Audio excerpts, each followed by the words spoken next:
14 minutes from 8 now. With bleak predictions on our climate, it's time to take a look at our dairy industry and its impact on the environment. Kiwi director James Cameron has called the documentary Milked a powerful wake-up call. Let's take a look at it.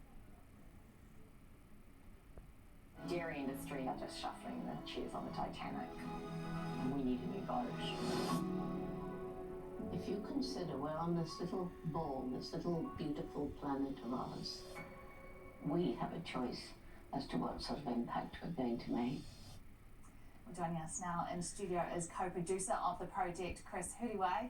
Chris, thank you very much for being with us here today. Thanks for having me. To Auckland. That's an example, obviously, of work that you've done in the climate change space, and again, it's back in the news today. Well, it's in the news often now, isn't it? Absolutely. But the blame that you look at is on the dairy industry. What do you want to be done about it? Well, first off, I'd just say, as much as I love James, I probably wouldn't call him a Kiwi just yet. What would I like to be done about it? Well, we need a complete change in the way that we view our position in this world. I mean, you know, we're here in Aotearoa, we're on the other side of the world for many countries. The fact that we're known as a food exporter seems to be a little bit backwards in terms of the way that we think about sustainability. We need to start moving towards an economy that isn't about extracting our natural capital, our fresh water, our topsoil, which is being lost at an alarming rate because of industrial dairy farming, for example, and start to have a new conversation and way of thinking about how we can contribute to the wider world. And I think what that would look like is moving away from a destructive, unethical industry such as dairy farming into anything else. And that's why we put this documentary out there, to put the issues on the table so that we can start having a mature conversation. And there are a number of quite shocking claims, but if we can look at the impact on the world, the environment, emissions from milk production in New Zealand are 40% lower per litre of milk than the global average. If we stop producing milk here, it's only going to be produced overseas in higher emitting environments. We need to set the example that we don't need to drink milk, first and foremost. I mean, the majority of the world is lactose intolerant. You know, we're not baby cows. We're human beings. Right, I mean, that is one of the messages in your documentary, but people are still drinking milk.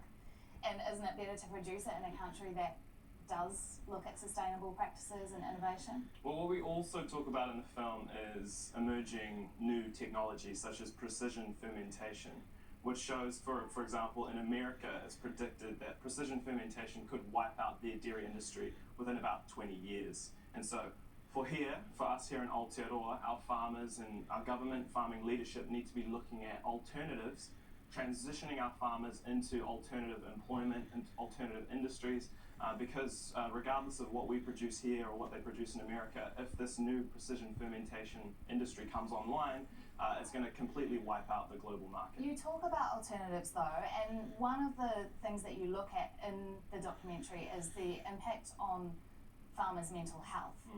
And you look at one side, a farmer that has been affected by Mycoplasma bovis, but what about the farmers who have been affected by farms being, hectares turned into pine forests, and the thousands of jobs that have been lost as a result of that, the local economy that has been affected because of that? What about the mental health effects of that? Do you feel that you've presented both sides of the argument? We do, and we've had a lot of great feedback from dairy farmers, and I hope dairy farmers watching this interview right now will understand that we have tried to show many different perspectives, and we've had a lot of great feedback from farmers themselves, really, who appreciate the way that we've portrayed their side of the story. And so anyone who has criticism about the film, we just really hope that they'd watch the film first so that they can then understand that we're really looking out for farmers, because the issues that they're facing, their own industry is not providing them with leadership or solutions or pathways to look after their mental health, to look after their longevity. I mean, farmers themselves, they've got all sorts of issues at the moment. And we look at nitrate contamination. The industry is encouraging our farmers to increase more production, more fertilizer. They are looking at sustainable ways of increasing the production too, though, right? Chris Huruwai, I'm sorry we have to leave it with you there, co-producer of the documentary Milked, and I'm sorry we have to leave it there, but we are also going to hear from the dairy industry, because of course it is important to hear both sides. So for his response, Dairy New Zealand CEO Tim Mackle joins us now. Good morning, Tim. What would you say to Chris's claim there that, you know, the industry or farmers are not being looked after by industry heads? Oh, look, I think that's a fallacy, and I hear that a lot. I hear this term that Greenpeace, who was on the film actually, use a lot, the industrial dairy industry. Look, our dairy industry is anything but industrial. 9 out of 10 dairy farms are owned by families in this country. It is still largely, you know, an industry of families, and they're feeling it. So when we talk about the industry, you're talking about farmers in New Zealand. You know, Fonterra, 80% of our milk supply, it's a co-op. It's owned by the farmers. So you're getting pretty cute when you start to say that the industry's letting them down. You know, our board on Dairy NZ, farmers, and many others. So look, we're up for this. We are absolutely leaning into these challenges, and on this journey, we've made some great advances, and there's more to go. Chris, as Chris said though, you know, there's differing perspectives, but one of the claims made in Milked is that people should just not be drinking milk. And the argument that there is such a campaign behind people drinking milk is that dairy is big industry and there's big money behind it, and so, you know, people don't want to go down the route of the health effects at the expense of the economy. What do you say to that? Look, unquestionably, dairy is big to New Zealand. Sorry, Melissa, unquestionably. 35% of our exports right now, tourism obviously been hit very hard with COVID, comes from dairy, you know, $20 billion worth of exports. So it's big to New Zealand, and we're not going to hide that. At the same time, look, it is one of the best foods you will find in terms of its completeness. Look, I've got a PhD in nutrition from the US. I'm not sure how many on that did. Yes, I work for the dairy sector, but I can tell you hand on heart, this is a wholesome food. If you look at dairy globally, while you know, it's a big part of our emissions profile, it's about 3% of the emissions, Melissa, globally. Now, for that 3%, you get a heck of a lot of nutrition. Almost half of the calcium that people all over the world are consuming comes from dairy. About 20% of the minerals and vitamins, about 12% of the protein, and more importantly, almost 20% of the essential amino acids, things that we cannot manufacture in our bodies and we have to get from food, mainly meat and milk, come from dairy. So it's really important to the globe in terms of nutrition. And the wonderful thing for New Zealand is, you know, look, dairy produces enough for about, I think, between 100 and 200 million people globally in terms of their RDI, a couple of serves per day. So it's a great food.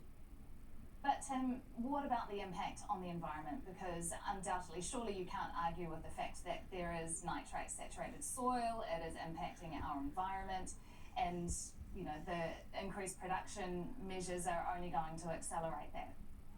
Yeah, absolutely. Like all human activity, it has a footprint, and we're working hard on that. Look, our first water accord was 20 years ago, Melissa, and hard going at start, hard going getting farmers on board, but, you know, the progress we've made in recent times is phenomenal.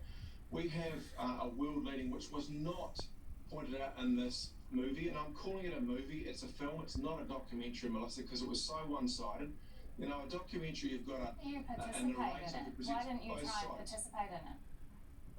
Well, quite clearly, I mean, at the time I wasn't aware of the approach, but looking back and talking to the team who were around, they knew about Chris's work and that it was very one-sided, and they felt he would not present both sides of the story. Now, I believe that they made the right call right at that time. We'll never know. But all the information that he needed about the progress we're making and the effort farmers are making was there.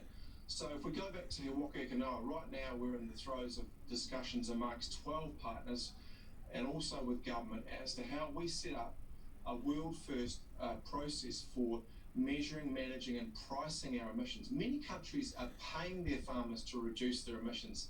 We're talking about farmers pricing. Now, it's not perfect, Melissa. When you've got that many sectors working together, and it'll be a world first. There's always differences, but we're getting there, and it'll improve over time. So that's something I think Kiwis can be proud of, that we are leaning into this issue right now. Dairy New Zealand CEO Tim Mackle. Tim, thanks for being with us as well this morning. It's 4 minutes away from 8. Good drinking my milky coffee. Sorry. You won't be stopping me doing that anytime soon. Right, it is 4 minutes away from 8 o'clock. Coming up on the show,